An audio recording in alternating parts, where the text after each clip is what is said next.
mainly I do sculpture. That's my thing. I've been getting into casting recently, and ever since I was about 15 years old, I've been doing a lot of video game stuff. My two passions are working with my hands and playing video games, so those go hand in hand, obviously. So you'll notice that most of the things I do are inspired by, at first, video games, and then I'll just take my own little spin on them, and I'll come up with something that's a little bit fresh, a little bit interpretational. So, yeah, the idea that you never get to actually see what's under there is something that I think they actually explored for a second in one of the games. Mario Tennis, his mask falls off, but you don't see what it is. Mario and Luigi, they do, because the camera is facing away from you. They look horrified, and then he puts the mask back on, and then we're like, oh, okay, first place. So I thought, well, what's under there? What are we looking at here? So, yeah, that's been my experiment for the past couple of months. It's just sculpting different faces in there. It's been fun. It makes sense. It's totally terrifying. Yeah, well, yeah, cute, terrifying. Call it horrible adorables. As not an art person, maybe some people know what masking is.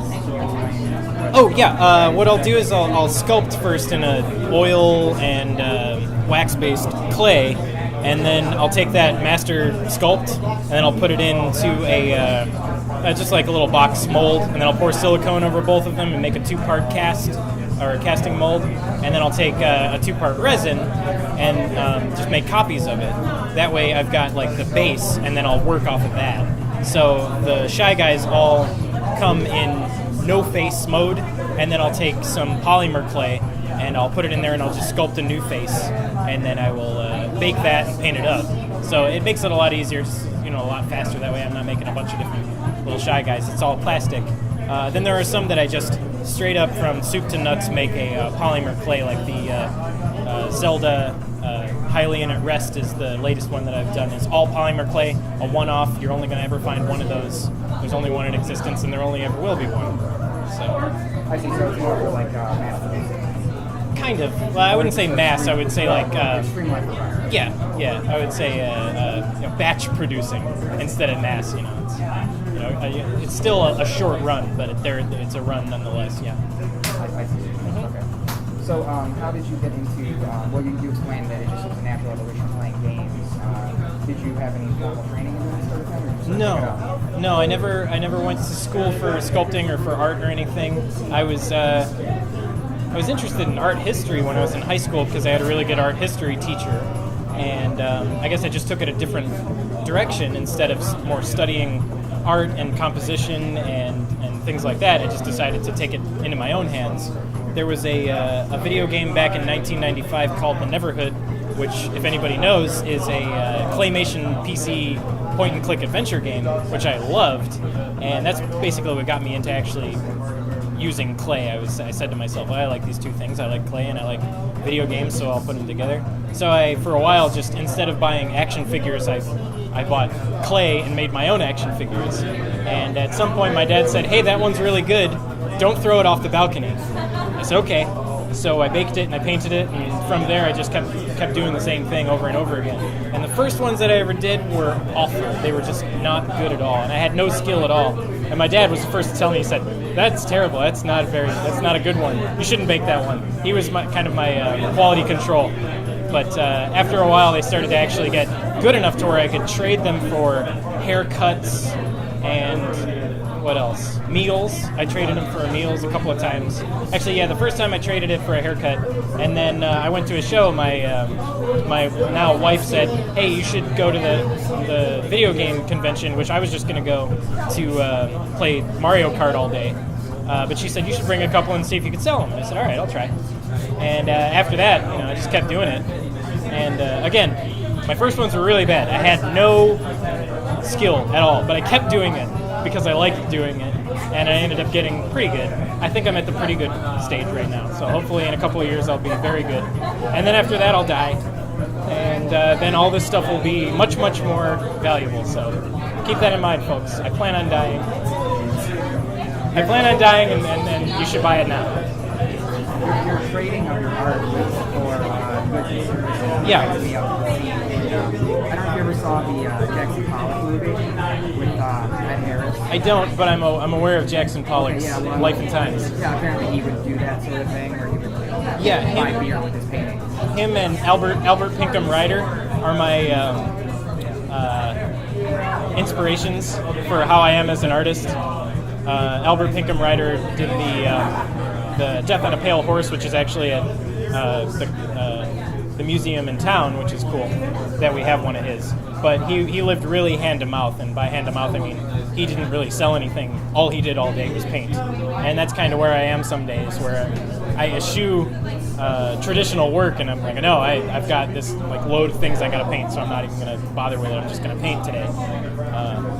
So I always think of them, and I think, well, they produce some good works. I'm not gonna say I'm any kind of real artist, because at the end of the day I am just doing interpretations of video game characters, but it translates in a way.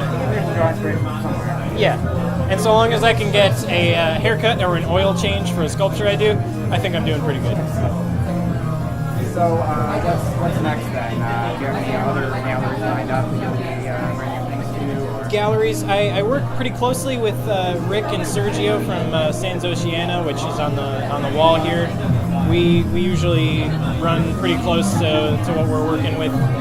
The next idea is a pop-up shop, probably either in or around this very gallery we're in today. That's going to be in December, so I'll probably be working. This stuff, it takes time. So I'll see what I have. It's all about inventory. If I have enough that I can show, then cool. But I always go to, if I'm around the area, I'll always go to a show called MagFest, which is in, this year it's in National Harbor, Maryland. It's a music and gaming festival, and the first year I did it in 2005 was really small, and I just brought like a handful of sculptures, sold them all out really quickly, and from there it's grown and grown. I've become kind of a fixture there, so I always, usually for the year, I'll work towards that. And if there are any other shows that I've got some inventory for, I'll bring those up too. So yeah, between now and the end of the year, I'm pretty set, I think. And then beyond that? Beyond that, I am in... 2-year plan? Well, the 2-year plan right now is that same video game that I was talking about, The Neverhood. The core group of people who are making that game, they disbanded after 2 kind of lackluster efforts. It was Skull Monkeys and Boombots for the PlayStation.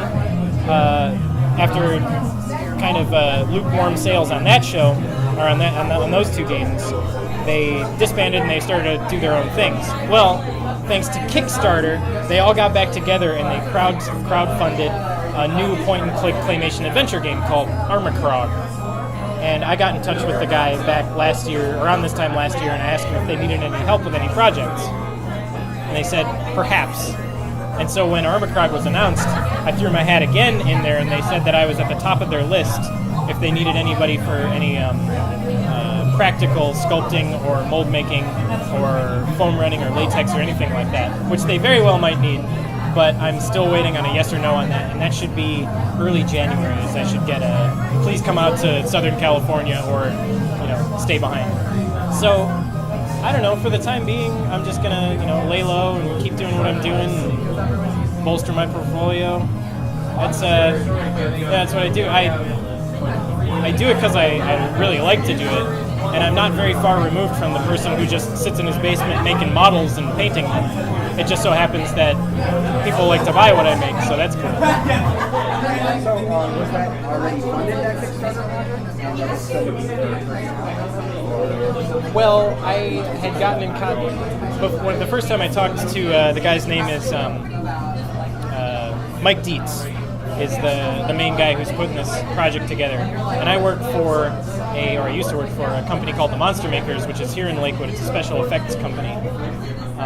And he ordered some products from us, so I saw his name and I called him because I needed to check on his address, but also because I needed to geek out on him. And I asked him if he had any projects running and if he needed any help, because I would absolutely physically run to California to help him with it, because I love their projects so much. And he said that they were working on a stop-motion animation movie at the time. This was last year. And then a couple of months ago, the Kickstarter began, and I just kind of reminded him about it. Or about my presence or about my existence. And he said, well, let's finish the Kickstarter first.